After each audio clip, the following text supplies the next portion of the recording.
going to talk about alchemical psychology. I'm going to use this book, which is probably the most fantastic book on the planet. I've read it 3 times. I mean, I'm just saying, I think so. But this dude, Tom Cavalli, is just, he's really stellar in working with alchemy and alchemical psychology, which comes from the Middle Ages, a concept in the Middle Ages. Alchemists, well, let me back up because I want to do meditation first. Let me not do the lecture part. Close your eyes. Sorry. Okay. Breathe in and breathe out. And breathe in and breathe out. And as you breathe out, just relax all the muscles in your body. And as you breathe in, just breathe in everything that you want to experience in this workshop. And everything that you want to experience during this time, I guess. Just open yourself up to those energies. Now, if you will, imagine moving below your head and into your body and land wherever you do in your body. Now, when you've landed, identify an image in nature. Really feel it coming up through you. And notice if it is earth, air, fire, or water. This will become really important during the course of this. Notice if whether it's earth, air, fire, or water, what it's doing, what qualities it has. How big, how broad, how wet, how hot, what type, waterfall, big blaze. Really imagine it centered in your body. Go into your body and feel what it feels like to connect that image in nature to an essential part of yourself. Great. Notice where you land in your body. We'll come back to this at the end of the workshop. This will be your recipe because we're going to come up with a recipe, or at least the beginnings of a recipe by the time we're done, that will deal with earth, air, fire, water. So just kind of set that image down on your shoulder, so to speak, and just kind of treat it like a friend because we're going to come back to it.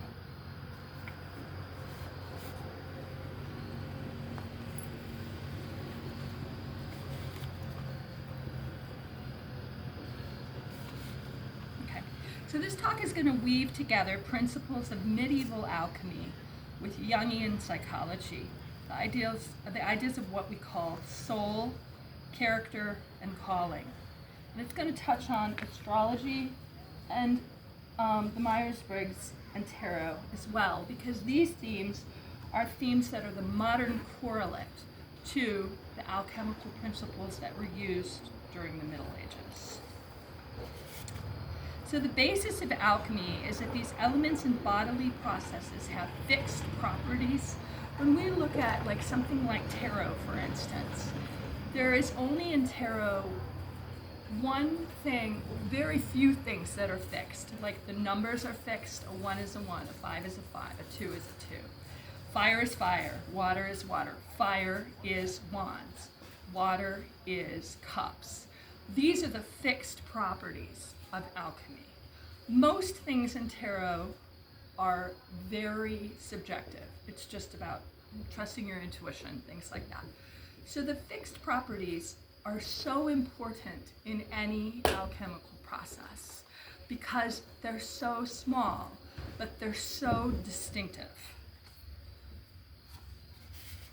So in alchemy, there are 7 principles that we're going to deal with. We're going to deal with fire, calcinato, air, sublimatio, water, solutio, and earth, coagulatio.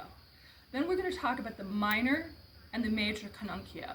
So if you can think of the minor canunccio as the energy moving up through your spinal column with an object. And when I say an object, what I mean is a catalyst from outside. It could be anything. It could be something that intrigues you, inspires you, a time in life, an archetype, a person, a movie. the minor canonkio has to have a catalyst that raises the energetic vibration in you. What we want to do is move to a place, ideally, where we don't need a catalyst to raise the energetic vibration in the self, and that's the major canonkio. Now, in our lives, we're going to move back and forth between needing a catalyst and being able to fuel our own inner fires or inner waters or inner earths or inner airs, right? We always want to lean out, but lean back into the self, and that's how we get stronger and more flexible. So fire is intuition, water is feeling, who's probably familiar with this from the Myers-Briggs. Earth is doing or sensing, and air is thinking. So, in most all alchemical systems, the basis of alchemy is the idea of unrefined energies, what we call the alchemia. This verb means to cast metal, to bring it into a heating place, and to execute something out of it. Alchemia also means land of the black soil. So it originates in Egypt, and it has to do with the Nile River basin, but any kind of unformed thing for alchemists, medieval alchemists, had to do with this idea of the alchemia, an unformed thing. And what they did was they moved from the idea of an unformed thing, something that was matter but that was unrefined, to something that was highly, highly refined. So the alchemists believed, this group of people who, was paid by the king, they believed initially in the papacies and in the kingdoms that when something went through an alchemical transformation, it changed its form. So it changed from being lead to gold. That's the pretty most characterized idea. But it was also called the lapis to the gold. So you saw different raising energetic vibrations, raising a strain from something that was raw to something that was refined and elevated. So in the kingdoms, this was something that the kings liked, obviously, because the kings were cordoning off, and the papacy as well, were cordoning off money for different kingdoms. So it became this very interesting tension in the kingdoms that the king was invested in this idea of alchemy being this real, palpable, tangible thing. But in reality, most alchemists felt over time that this was something that happened in the self. Now, they would not have called it the self. The self is a way later concept.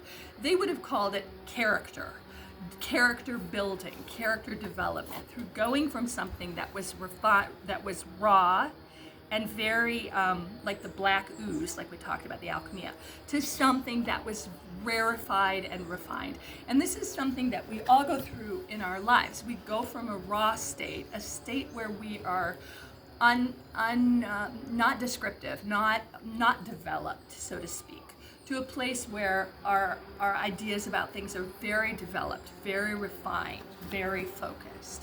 And it's a natural process for us to go back and forth in these cycles. So if you can equate the black ooze, which happened everywhere, it's coal, it is the Nile River, it is the mud at the bottom of something, if you can think about this metaphorically, with the unconscious processes, something where we're not aware of something, it's beyond the fore. And so this idea of this black ooze developing and becoming more refined was something that happened through a heating up process in something called the retort, which was a heating up and a rarefication of energies in psyche.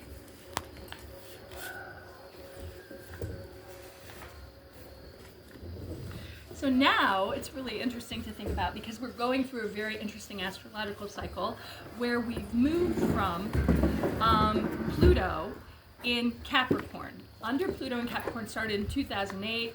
We dipped into Aquarius in February.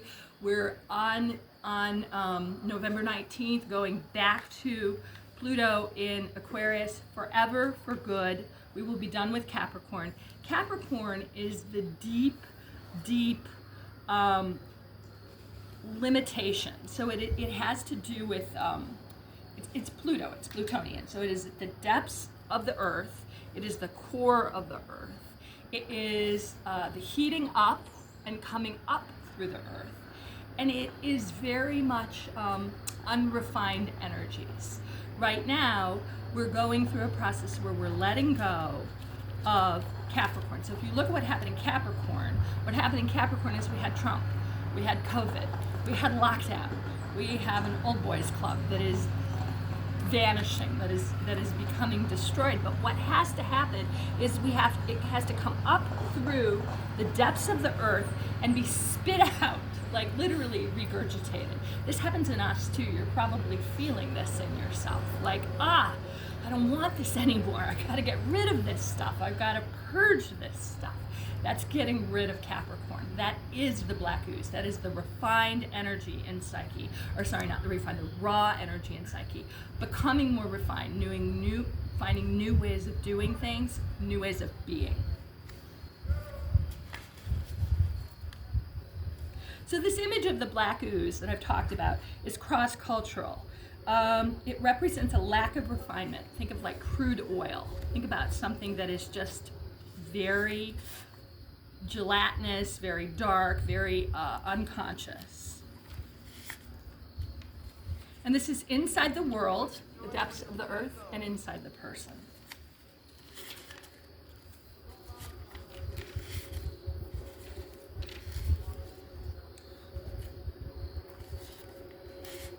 So I'm going to go back to this concept of the lead turning into gold, alchemy in practice. This happened all over the world. So in indigenous nature-based cultures, this was the idea of the tribe, right? This was the idea of there being a shaman or a head of the tribe that directed the needs of the tribe. And this was very much, this happened from before Christ to the 1500s. So you're seeing in some areas of the world this idea of indigenous nature-based cultures that were very, very led by a shaman that kind of brought everyone into the fire, into this big fire energy, which is calcionado, which has to do with intuition. It has to do with myth making. It has to do with these sorts of things. And outside of that idea of the tribe was the unconscious. Everything outside of that tribal structure was scary, was unknown. We had this too in Europe because we had the Middle Ages, we had the Dark Ages. So this was the divine right of kings. The idea that the king was entitled to more than the common people were entitled to. So I kind of feel like what happened was because people had to deal with earth, air, fire, and water to do things, like anything, like to thatch a roof, to make a recipe, they had to pay attention to the qualities and quantities of these base raw materials because things literally wouldn't work if they didn't. So if they thatched their first roof and they put too much wet in with the mixture of earth, their roof was going to fall in. So they had to pay attention to this stuff. It wasn't something that they could ignore like we can ignore it now and just, be in this postmodern kind of blissed out state on the internet, right? We had to pay attention to these things. So there became this dichotomy between the unknown and the known. And the alchemists were attempting to make something that was raw and that was scary and that was overwhelming be known and qualified and clear and sustaining. And that was their attempt. But they also had to mislead the kings because they wanted the kings to believe that this was literal so they wouldn't get kicked out of the kingdom, basically.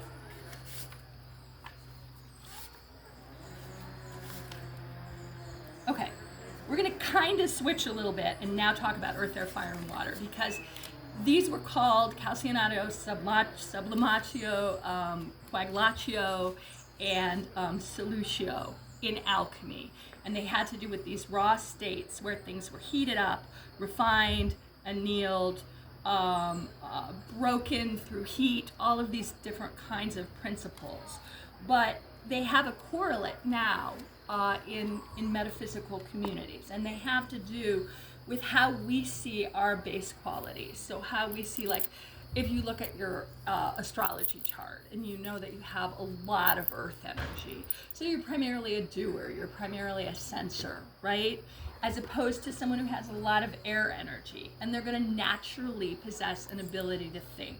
So now it has that kind of a correlate, but back then it was much more important because it literally had to do with whether kingdoms thrived, whether people were able to do anything in their little, communities around the kingdom, and it had to do with whether tribes could function. So it was super duper important. And that was the literalization of alchemy, the idea that something really did go from stone, or did go from lead to gold. So now this is more of an idea about the self, the idea of how the self evolves. And the self evolves by going from the unconscious to conscious understanding.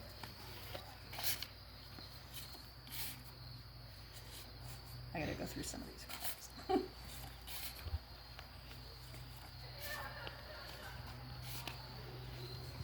So I'm gonna skip to the other part of this.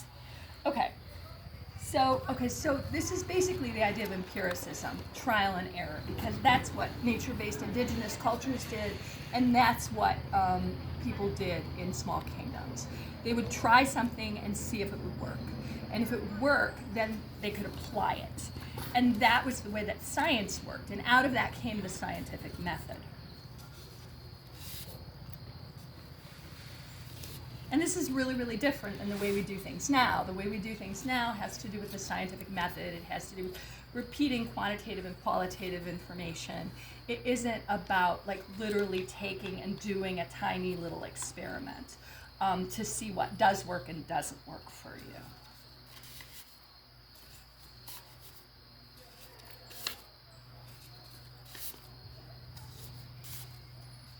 I want to get to the other part because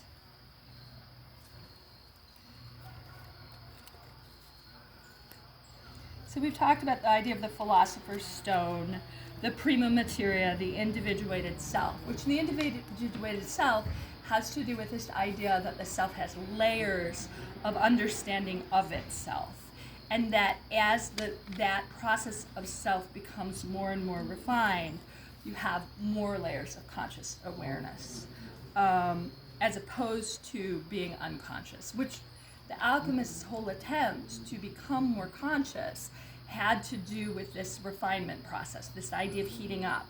And the reason that heating up was so important is because this was how community was created. So in indigenous nature-based cultures, everybody would gather around the fire, and the fire would be the central aspect of the society.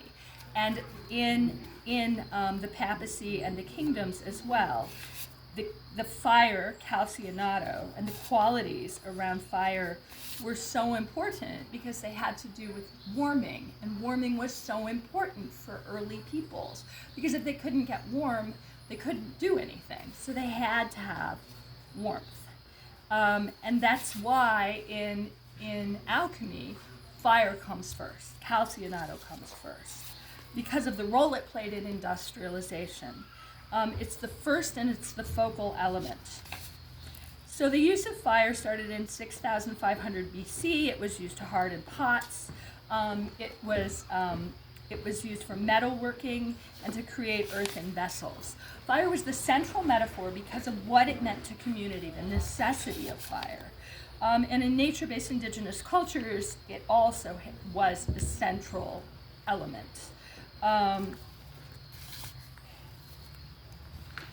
So the alchemists believed that lead was the base metal that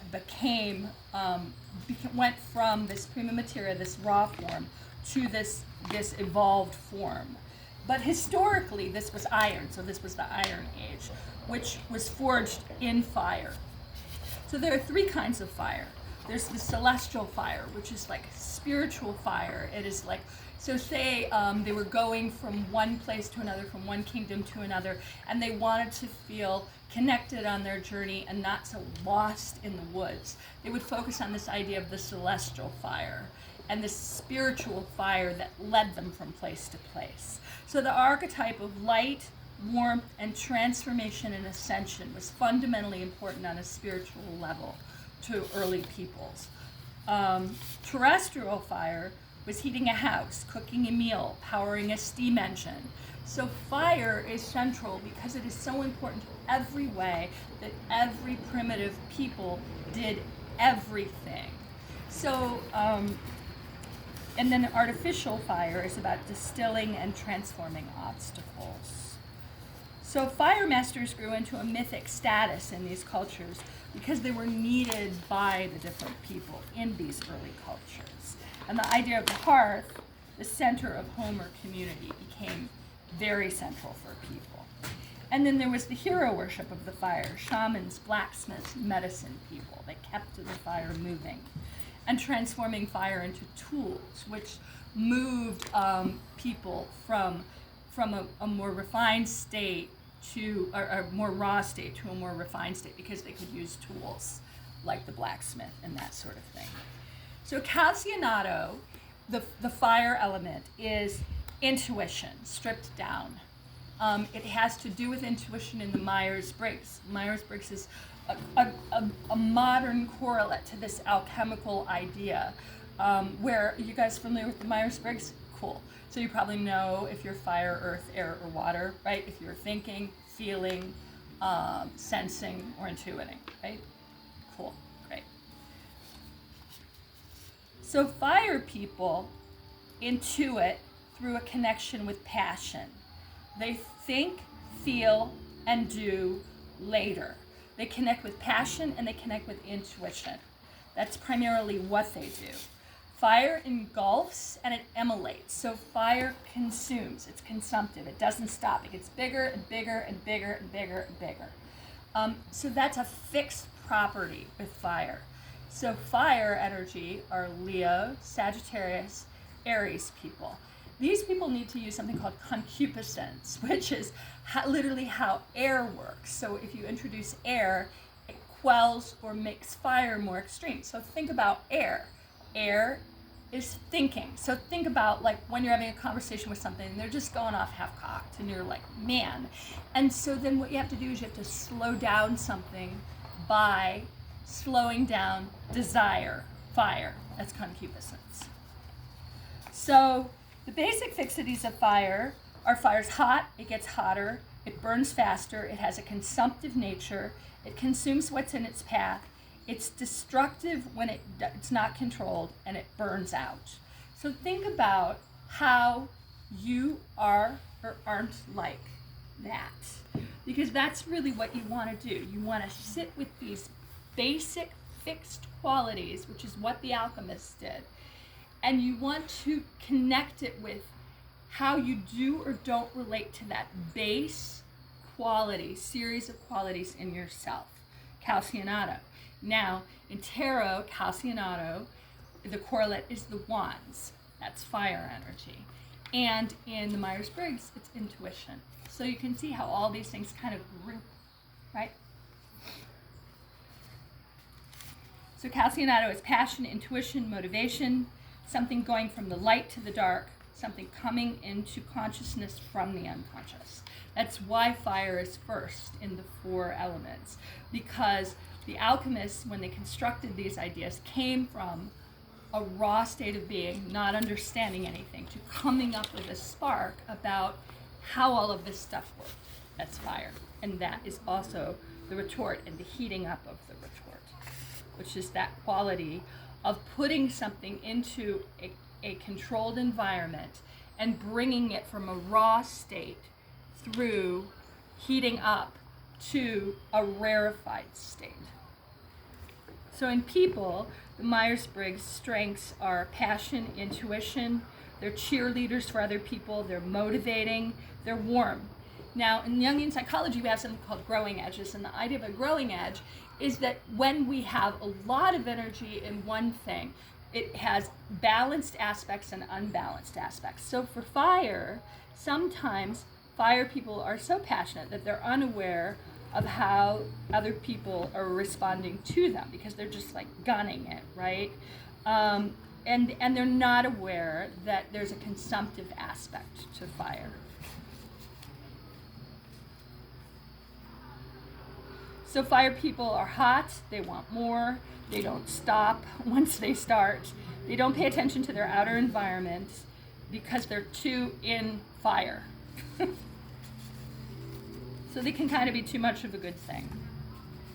So you think about the idea of combustion, right? Combustion is way too much of a good thing, literally and metaphorically, changing mind and matter. So these people need to learn to be less fiery, and I talked about concupiscence and frustrating desire and creating support beyond the burn, so to speak. And air. And air helps us to do this because air breathes thought with meaning, brings something from thought and creates more meaning, and then you can go back to fire with more energy. So air is Gemini, Aquarius, Libra in astrology. Air is swords in tarot, and air is thinking in the Myers-Briggs. So do you know people like fire people? Can you relate to this orientation, right? Okay. So now we're going to move to, well, I did air out of whack, out of turn, but that's okay. Now we're going to move to Earth, which is Quaglatio. This is Taurus, Capricorn, Virgo. This is Earth energy. This is doers, chop wood, carry water. This is sensors, people who use their 5 senses to understand the world. They move the stuff in nature. Psyche and soul begins with tinkering, doing, sensing, fixing. This is where we get the idea of fixation, right? This is Quaglatio. So you can see probably as I'm talking about this stuff how when we're talking about earth, you can think about earth that's dry and earth that's wet, right? So when you're thinking about earth that's wet, you're talking about Quaglatio, earth, with water, solutio. So if you think about what that is, that's mud. Can you imagine? You guys probably know what it feels like to be muddy, right? Internally, like not to know where the ground is, slipping and sliding. So there's like a correlate, like a intrapsychic or emotional correlate to all of these things, where if you go in and you do the work and you just sit there and you go, oh, wow, like how is fire? How am I like fire? How am I like mud? How would I dry out, right? So drying out is air. Drying out is letting air, thinking, creating meaning through story, come through you and literally dry out water and earth. Does that make sense? Cool. Awesome. Great. I just got really passionate about it. I just love it. Okay. And it's really funny too, because when I started working with this stuff, I didn't know anything about it. When I found this book, it was years later, I had had a dream. I'd had a series of dreams about earth, air, fire, and water, and just like walking across these different spaces that were like mud or bogs, and then sliding and tripping. And I ended up writing this paper when I was in grad school about these 4 dreams, or these 4 elements and the dream states, and then what the correlates were. And I didn't know anything about it. I was just like, this stuff is fucking amazing. Like it's creating internally this connection with an emotional reaction in me. I didn't know anything about it. I just wrote this paper. And then slowly I went to this school called Pacific Graduate Institute, where they study archetypal psychology. And then I found someone who does this stuff, and I was like, oh, that's a thing, because I was reading tarot in this gay bar, and I was like, oh my god, earth, air, fire, and water. How does this person like earth? How are they like air? How are they like fire? How are they like water? I just made it up, and I was like, this is amazing because this shit works. And then I found that like it was out there in the world. I was like, that's crazy. That's so good. Okay, so these people do and sense first are Quaglatio people, are Earth people, are Taurus, Capricorn, Virgo people. They intuit, feel, and think later. And if you think about this in terms of your alchemical home, it's really nice to think about it this way because, like, I'm fire and water. I kind of go back and forth between those. So feeling and intuition, right? But, like, your comfort is going to be in your place where you have the most energy developed. And so if you're having like a hard time, you're stressed out or something, you're going to go back to your area of comfort if you're overwhelmed. And you want to. That's your alchemical home. You want to just kind of steep in that energy because that's going to help you to feel stronger and more empowered. Your area of what's called your growing edge is the area where you have the least energy. That's the area where you're going to stretch yourself. I have no thinking. I have no Gemini, Aquarius, Libra, none in my chart. I mean, I would have sat and read books for 40 years and never gone to school, ever, until I was like, oh my God, I don't have any air in my chart. I better fucking get out there in the world or I'm never going to. So you can see how, like, when you have a blind spot, when you're feeling strong in yourself, that's when you need to lean into that energy that is least like you, because that's going to challenge you the most in your life. And to balance that and to balance that with this going back into this kind of cave or nest space, back to the area of your biggest strength. So, okay. Yes, okay. So following with this earth energy has to be tended and planted and seeded, right? So this is the archetype of seeding something and seeing what comes up out of the ground. And this is doing and fixing. So, like, these people, for instance, you'll find them sitting on a project. They'll be like, I don't know what I feel. I don't know what I how I should proceed. I don't know what I intuit. But if they tinker, if they go and do like a big project, they'll come back with an awareness where they've moved into this place where their intuition, they can access their intuition. They can access their feelings. But they have to lead by doing or sensing.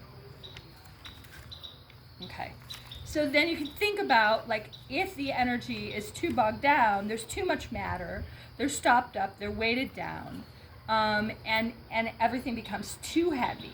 Then they have to use one of the other elements, like air, like lightening something up, like allowing conversation, which is the correlate to air, to lighten them up. So think about like a big thing of earth, and this big wind picks it up and deposits it somewhere else. Like, that's kind of how this works. So if air is ideas, air is communication, it's going to scatter earth, so to speak. So these people as children have personal relationships with nature very early, and they're driven, they're grounded, they're in their body. Think about Taurus, Capricorn, Virgo. They're in their body identified. So their strengths are that they're constant, they're always refining, they contain energy, they need a place to grow, they're tinkering, they're plotting. Their growing edges are things get too heavy, they get too focused on doing at the expense of feeling or intuiting, and their focus, they can focus so much on doing at the expense of any other way of being in the world. Do you know people like this, Virgo, Taurus, and Capricorn? Right? So you're probably identifying, as I'm going through these, you're probably identifying how you are or aren't like this. And, oh my God, my friend, that's why they're always saying, I can't talk to you, I have to clean the basement, right? And then they come back and they say, I think I figured out what to do with the situation with my uncle. I think I'm mad, or I think I'm sad, or I think I have this intuition that if I go over there and help out, then everything's going to shift. That's because they're doing first. Okay. So, I'm just going to wing it with the other two because my cards are all a mess. So, okay, so the next element is, I did fire, I did earth, I'm going to do air. Okay, so air is thinking, Gemini, Aquarius, Libra. Think about that. So This is where we slow down, we tell a story. This is where, so think about air. Air moves, it's invisible. You don't know what it's going to do till it does it. It's like, it goes through and knocks something over. You don't know. So there's a trickster component. And when we talk about the trickster archetype, we're talking about air energy, Gemini, Aquarius, Libra. We're talking about thinking. You know how when you're sitting with someone and you're having a conversation with someone and they're like saying something and you're like, that doesn't track, but it does for them? It's because of the way air moves. Air moves invisibly. It's what's called mercurial. It moves, sometimes it moves in a big wind, a big gust, and sometimes it just kind of goes along like a little bit of a thing, right? So you don't know how it's going to move, and you don't know what it's going to do. Air energy is about ideas. It's about things that are not consistent in the way that they move. It's about thinking. It is about how things move through space. So the correlate in the Myers-Briggs is thinking. These people are always going to think first. They're not going to intuit. They're not going to feel. They're not going to do. They're going to think. And if you get frustrated, I always get frustrated with these people. I'm like, but they're going to do that because that is their area of comfort. And this is the most important thing to understand about all this. They're going to go toward their area of comfort first. And that's exactly what they should do. Bless you. Thanks. They should go to their area of comfort first. And so then you can have like more of a heart for people who don't do things the way you do them, because it's like they're doing exactly what they're supposed to be doing, exactly the way they're supposed to be doing it. When they've got like more muster or, they're short up or whatever, they're going to go out and they're going to do things in a different way. And you can know too, like where they're at inside themselves, like how strongly identified they are with their own energy or how much stress they're under based on how they're reacting. Are they going back to their comfort zone? That means that they've got a lot on their plate. If they're moving beyond that, if they're exploring beyond that, that means that they're in a place of exploration. And like that should be congratulated. There we go. So air infuses air with breath, light, meaning, thought. It's invisible, it's mercurial, it's shifting, and it has highs and lows. We talked about that. It raises vibrations, it requires conversations, and it engages us to go back and forth energetically, back to fire, back to passion, but it'll lean out and lean back into thinking again, because that's what it's supposed to do. It is ever-changing, invisible, governs thoughts, needs space to develop meaning. That's super duper important because air is spacious. When we go into that energy, you kind of like air people will like get a whole kind of a scope of something, and then they'll go, oh, I think that means this and this and this, and they'll put it together really, really fast. And you're like, how did they do that? It's because they need space, they need distance to start to come up with some sort of larger idea about something. Think about gusts, breezes, zephyrs, right? That's the correlate for this. So too much air chokes depth, right? So depth are your water people, right? They're your feelers. Too much air will choke depth out. Too much air means that you'll stay on the surface level with something, right? So you can see this in language, like a windbag, a blow-off, blowing steam, right? That's too much or too little air. So air creates and expands meaning through engagement, but its growing edge, we talked about its growing edge, where it is unbalanced, is that it can lack depth, it can lack precision, and it can move from one state to another. It can be mercurial. So this is Libra, Aquarius, and Gemini. And in tarot, this is swords. And in the Myers-Briggs, this is thinking. So how is trickster connected with air energy? So you guys familiar with the trickster archetype, like the Hioki or whatever, or the monkey and in Chinese culture, whatever. Okay, so trickster is at the root of communication because language is imperfect and unclear. Think about this when you're dating someone. Like, one person says one thing, but really means total another thing. That's because whenever you're doing anything, you're engaging tricksters. So like, it's really interesting because like, then you can't get mad or frustrated or blame because you're like, no, trickster is here. Trickster is supposed to teach me how to grow. So yeah, so I like that. Okay, so sublimatio, air blows, earth reconfigures land masses. I talked about that idea. Sublimatio, air, infuses air with spirit by elevating substance, earth to thought, and this creates trickster. But if we stick around and be curious, it also creates meaning, right? Because then we get to work our way through the trickster energy and we go, oh, what's on the other side of that? There's a larger meaning here. I didn't get it, right? So then we can step back from our ego, which all of this is about stepping back from our ego. Not the good ego. The good ego is super important. We have to develop a strong sense of self in order to do anything, in order to embrace anything. But the over-bloated ego, right? So when we decide that we're right and this is the only way you can see it, that isn't a good way to use ego. So trickster's there, but it also creates deeper meaning. Trickster evokes spells, incantations, hymns, chants, sounds.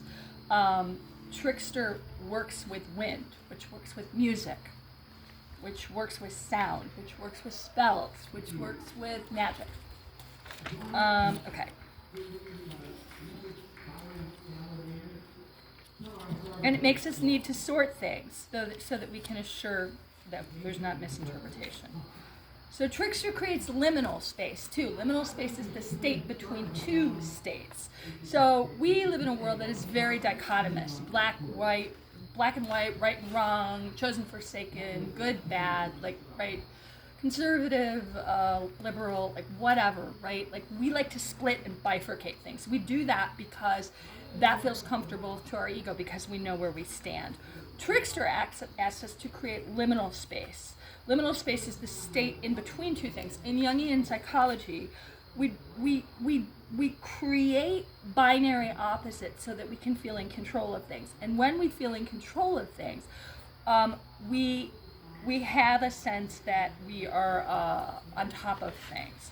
But in order to grow, we have to take a synthesis of two opposites and pull it up to meet itself. So usually in truth, there is opposite. There is good and bad. There's right and wrong. There's chosen and forsaken, right? So this is a different way to look at the construction of self. It isn't about, getting it right. It's about understanding what's in the middle and growing in this space. And that is what Trickster teaches us in liminal space.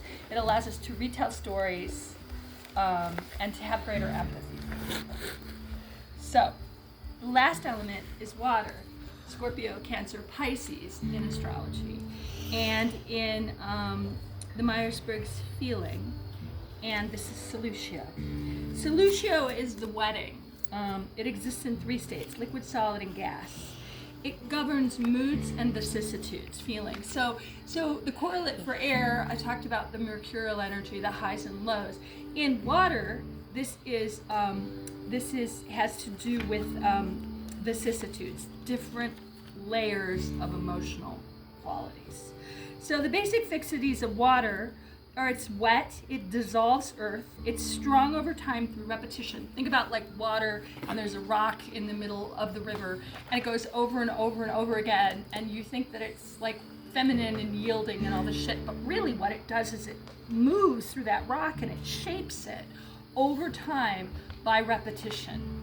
And that's what feeling does, right? That's why a lot of people don't like it. It reshapes, it shifts, and it breaks down earth. And it fills, softens, and shapes things. So it's strong over time, it dissolves earth, it sifts, it works on something repeatedly to soften it. So water people feel first. They intuit, think, and sense later.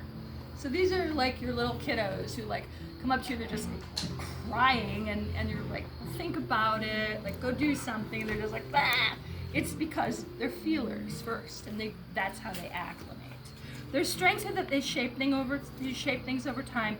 They can go very, very deep, very, very quickly.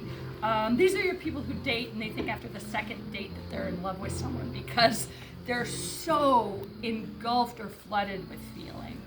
They're gentle but persistent. They soften and break down forms. Their growing edges are that it takes time for them to do this. They can have really porous boundaries, so they can really struggle with how to connect with someone else because they already feel connected, they're porous, they're there. They're too wet, they're emotive, they're not firm because they're water. So do you know people like this? Cancer, Pisces, Scorpio, right? your feelers. Okay, cool. So now, let me see. I want you to go back to your element. I want you to close your eyes again and go back to your element, your earth, air, fire, or water image. See it as much as you possibly can, every single detail. Let it move through you however it does.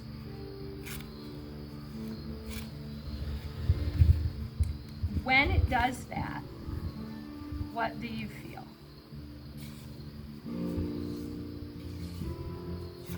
So, I want to talk about the qualities of being an alchemist. I really forgot these cards. Yeah, okay. So I want you to take that element and think about what it needs to do what it needs to do next, if that makes sense to you.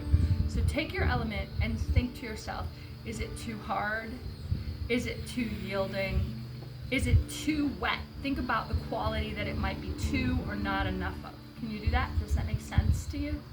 Good, good, yay. Okay, so add that sprinkle. This is your recipe, right? Now, people are gonna think you're crazy when you do this, but the best quality of an alchemist is that they're vigilant. They are alchemically attuned and they are empiricists. They're gonna, through trial and error, find a metaphor that works for them.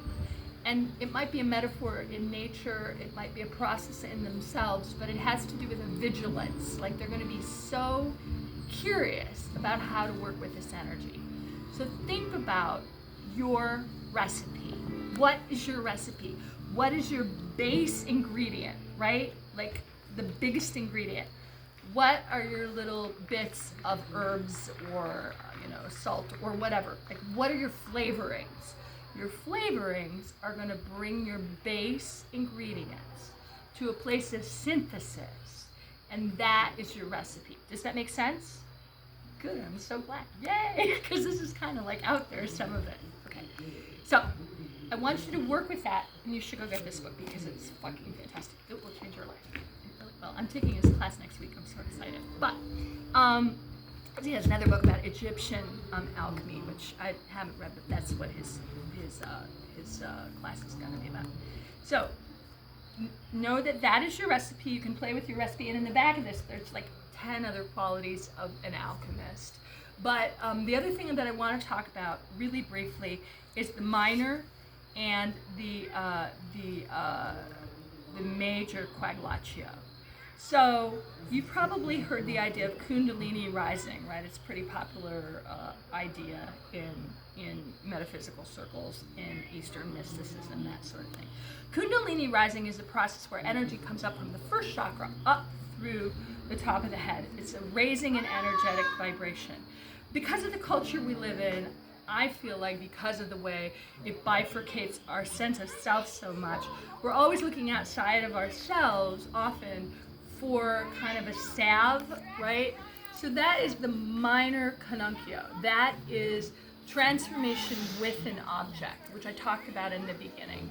And transformation with an object, it can be anything, but you need that thing outside to raise the energetic vibration in yourself.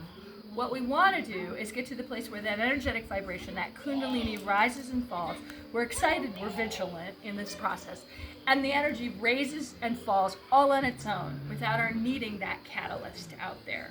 We go to the fixities, properties of earth, air, fire, and water. We don't go out there and decide that it's our midlife time, so we need to get like a yellow little sports car or whatever the crap is, right? Or that this person that we're with is going to solve all of our problems. That is the minor connuncio. That is grand marriage with an object. That's what we're reinforced to do in this culture, and that is why we find ourselves in codependent relationships and relationships way beyond when we should be, struggling with midlife crisis. All of these sorts of things is because we're so focused on getting that energy from that outer object. We want to play with this idea of raising the flame, the calcinato in ourselves, energetically, and returning to that and having that be enough. Then we can go out there and get all that crap, and it isn't as important in any situation. So, so if anybody wants to share anything about their recipe, I would love to hear that. And if you don't, that's okay too. Either way. Anybody want to like give a stab at that? Talk about your basic recipe or anything that came to you. It's okay if you don't. Okay. Yeah. Can I just ask a question? Yeah, of so, course. like with INFJ, Yeah. or that's what I am. Like there's N and F. So, like, how do you know which one is the dominant one? Are they both equally dominant, or? You know, that's a process of it's a process. It isn't a product. We're taught to like say, this is the way to do it. You really have to sit with yourself and say, because there might be a time in the year where you're more intuitive, and then a time where you're more feeling based on how your experiences span. But you just sit with that, and you say, do I feel more intuitive? Do I feel more like a feeler? I'd say I'm right between a feeler and an intuitor. I mean, smack dab in the damn middle, right? So that can be a thing too, but it can rise and fall. Like I'll have a really feeling time, and I won't be very intuitive, or I'll have a really intuitive time and I won't be very feeling. But there's like this, right? Yeah. So, and it's interesting too to think about. Does that help you? Yeah, I mean, astrologically, like, that makes sense, too, because it had never occurred to me that there was, like, an elemental correspondence to the Myers-Briggs test. Yeah. I have a Sagittarius sun and a Cancer moon, so, like, that makes sense that those would correspond like that. Yeah.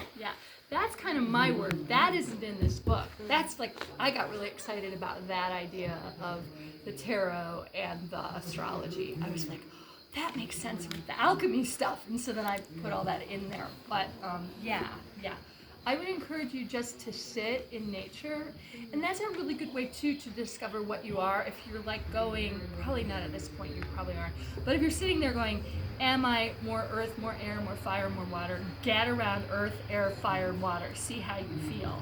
See what their messages to you are, because that's going to activate this energy in you. You're going, oh my God, I sit by the water and I feel so good, and everything, moves away, and I feel like the energy is moving through me, right?